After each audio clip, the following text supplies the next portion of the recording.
Je pense que la première chose à dire dans ce contexte, c'est de situer cette problématique dans l'ensemble de l'évolution des églises européennes. C'est-à-dire que toutes les églises en Europe sont confrontées à une baisse de leurs membres, à une baisse de la fréquentation des cultes, à une baisse de ceux qui disent croire en Dieu et à une baisse de ceux qui se disent religieux. Donc je pense que c'est ce contexte global en fait qu'il faut avoir en tête et qui est un contexte qui s'est mis en place en fait depuis 300 ans. C'est-à-dire qu'il faut renoncer à l'idée qu'en 5 ans on pourra retourner d'une certaine manière la tendance. C'est un processus qui est long et qui a ses raisons qui sont elles aussi assez lourdes.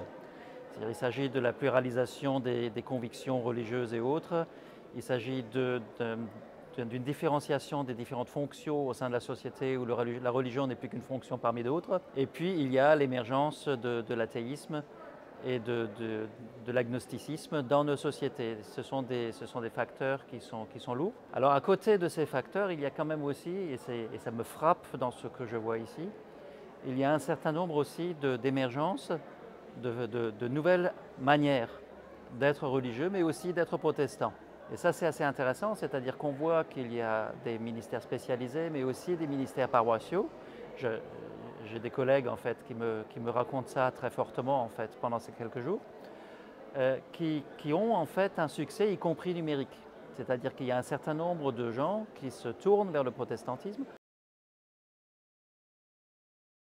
Ce qui paraît important, n'est-ce pas, du point de vue à la fois théologique et sociologique, c'est de se rendre compte que la population européenne, ce n'est pas dans une opposition entre croyants et non-croyants. Ces fortes oppositions entre des athées militants et des croyants bien démarqués ne correspondent plus à une réalité aujourd'hui.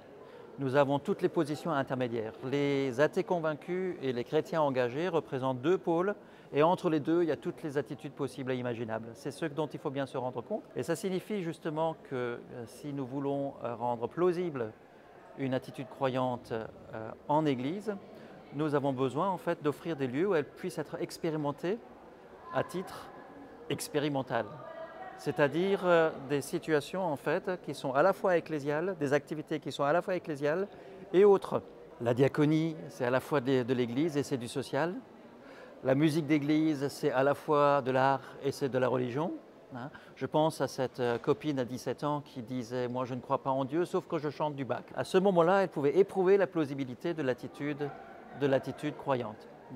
Donc je crois qu'il y a aussi les fêtes paroissiales, il y a l'accompagnement pastoral qui a une dimension à la fois thérapeutique et ecclésiale. On pourrait multiplier les exemples. En tout cas, il y a cette idée que le protestantisme et le christianisme plus largement peut montrer sa plausibilité, en fait, à travers un certain nombre d'activités qui permettent d'en faire l'expérience.